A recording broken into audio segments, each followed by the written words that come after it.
Bonjour et bienvenue à tous. C'est le chapitre 18 de la série de vidéos Crystal Clear Electronics. Dans ce chapitre, nous allons aborder la connexion USB. Divisée en 4 vidéos distinctes, le programme a été rédigé par Gabor Kalmar. Aujourd'hui, nous avons Szabolcs Varib comme notre intervenant principal.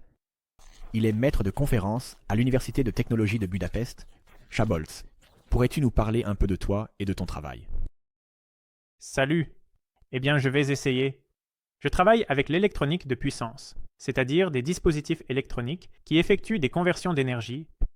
Je n'en ai pas dit beaucoup plus à ce sujet, mais quelques exemples sont les chargeurs pour voitures électriques et les onduleurs qui contrôlent les moteurs électriques.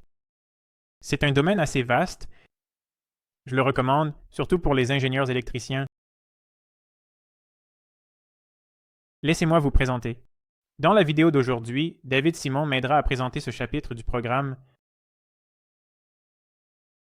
Merci pour l'introduction. Je suis étudiant diplômé du lycée Bolyai à Szombathely. En postulant à l'université, j'ai choisi le cursus en génie électrique de BME comme mon premier choix, principalement en raison des différents cours d'études liés à l'électronique. Avant de commencer, voyons le matériel. Avant de commencer, pourrais-tu, s'il te plaît, résumer brièvement l'importance pratique de la connexion USB et pourquoi elle est si répandue de nos jours? La connexion USB est un bus série universel. USB signifie bus série universel, Dans un instant, le plus répandu, et c'est l'interface la plus courante sur les ordinateurs. Il a été créé pour unifier la manière dont les périphériques étaient connectés à un ordinateur et pour remplacer des normes obsolètes. Aujourd'hui, un très grand pourcentage de périphériques sont connectés via USB, comme les claviers, les souris, les imprimantes, les téléphones, et ainsi de suite. Dans cette série de vidéos, nous voulons que vous puissiez contrôler notre microcontrôleur depuis un ordinateur via USB. Comme notre microcontrôleur n'a pas de périphérique USB intégré, nous ne pouvons pas connecter directement les signaux du connecteur USB à ces broches. À la place, il y a une interface pour la communication série, qui est l'UART. Avec ce périphérique, il est possible de se connecter à un port série du PC. Le problème, c'est que sur les PC et les ordinateurs portables modernes, ces ports série sont très rares, mais presque tous ont des ports USB. Le côté USB du PC et le côté UART du microcontrôleur est connecté par un circuit intégré spécialement conçu. intégré Adam Curie-LM, pourrait permettre de s'installer. Appelé le convertisseur USB, UART FTDI FT232R. Avec cette solution, c'est presque comme communiquer avec un vrai port série, car le logiciel du PC émule le comportement d'un port série via USB, cachant l'implémentation USB de nos yeux. On n'a même pas besoin d'y penser. L'acronyme UART signifie récepteur-émetteur asynchrone universel. En hongrois, cela signifie universel, asynchrone, récepteur et émetteur. La communication asynchrone signifie que l'émetteur et le récepteur ne sont pas synchronisés. Il n'y a pas de signal d'horloge commun qui déterminerait le timing de la communication. La communication se fait sur 2 lignes de signal. L'une est le RX, ou réception, et l'autre est le TX, ce qui signifie transmission. Ces 2 lignes sont appelées un bus de données, ou simplement bus. Quand nous parlerons de l'état du bus plus tard, cela signifiera les niveaux de tension de ces 2 lignes de signal. Il faut comprendre. Difficulté, la tension ne peut être mesurée que par rapport à quelque chose. Dans ce cas, le niveau de tension signifie la différence de potentiel entre la terre et la ligne de signal. Les 2 lignes peuvent transmettre et recevoir des données. RX et TX n'ont de sens que dans le contexte d'une puce, car la ligne TX d'un appareil est la ligne RX de l'autre appareil. Cela signifie aussi que nous connectons 2 appareils compatibles UART en reliant la broche RX d'un appareil à la broche TX de l'autre. Et vice-versa, parce que la communication est asynchrone, le récepteur doit savoir quand l'émetteur commence la transmission et quand il la termine.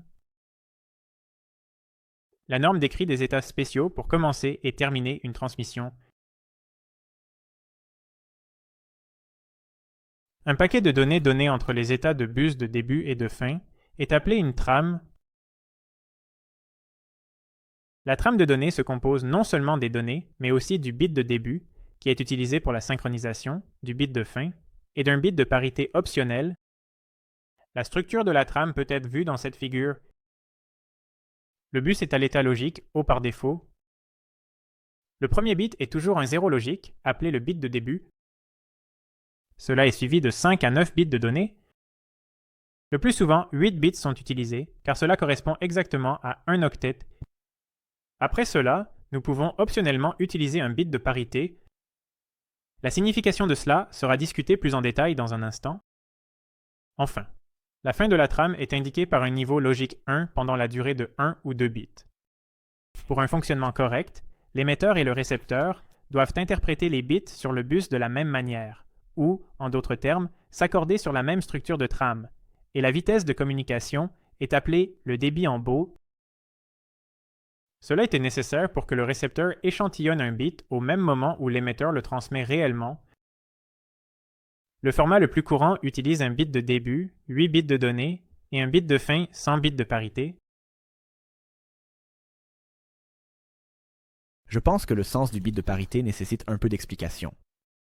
Je ne suis pas sûr que vous ayez déjà rencontré ce terme. Dans n'importe quel nombre binaire de 8 bits, le nombre de chiffres 1 est compris entre 0 et 8. Une parité paire signifie que pour chaque octet, où le nombre de chiffres 1 est pair, c'est-à-dire 0, 2, Pétrir des nouilles blanches chaudes, du rhum, à part. 4, 6 ou 8, le bit de parité reste à 0, tandis que si le nombre de chiffres 1 est impair, le bit de parité devient 1. En général, dans le cas d'une parité paire, le bit de parité sera tel que le nombre total de chiffres 1 dans les bits de données et le bit de parité sera pair. Lorsqu'on utilise parité impaire,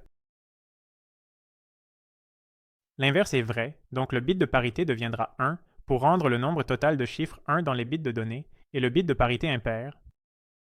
La situation diffère du mariage du couple. Supposons que les données reçues soient 0, N0, N01. La parité paire de ce message est 0, car il y a 4 chiffres de 1, et la parité impaire est 1 parce que 4 n'est pas un nombre impair. Le bit de parité est utilisé pour la détection d'erreurs. Le bit est généré à la fois du côté de l'émetteur et du récepteur, et si le récepteur obtient un résultat différent de celui qui est inclus dans le message, il signale une erreur de réception. Avec cette méthode, nous pouvons détecter un défaut où un nombre impair de bits est reçu incorrectement. Si vous pensez à ce qui se passe si 2 bits sont inversés lors d'une erreur de transmission, vous pouvez facilement voir que la parité restera la même, donc l'erreur passe inaperçue. Malheureusement, cette erreur reste non résolue. Si un troisième bit est également inversé, l'erreur réapparaît. En général, les bits de parité sont conçus pour détecter les erreurs de bits uniques. Il existe bien sûr des moyens de détecter d'autres erreurs avec une plus grande fiabilité, mais ce n'est pas le rôle de la couche physique UART. Le récepteur et l'émetteur doivent s'accorder non seulement sur le format de la trame, mais aussi sur la vitesse de communication. Dans les communications numériques, le terme taux de Baud est couramment utilisé pour décrire le débit de données. Son unité de mesure est des symboles par seconde. Un symbole peut avoir plus que 2 états, donc il peut transporter plus d'informations qu'un seul bit. Par exemple, les lettres de l'alphabet peuvent être des symboles. Dans l'alphabet anglais, il y a 26 lettres, donc dans ce cas, le symbole peut prendre 26 états. Pour compter jusqu'à 26 en binaire, en d'autres termes, pour encoder une lettre, vous avez besoin d'au moins 5 bits. Dans ce cas, 1 baud par seconde équivaut à 5 bits par seconde. Dans la communication UART, les symboles sont des bits, donc le taux de baud et le taux de bits sont les mêmes.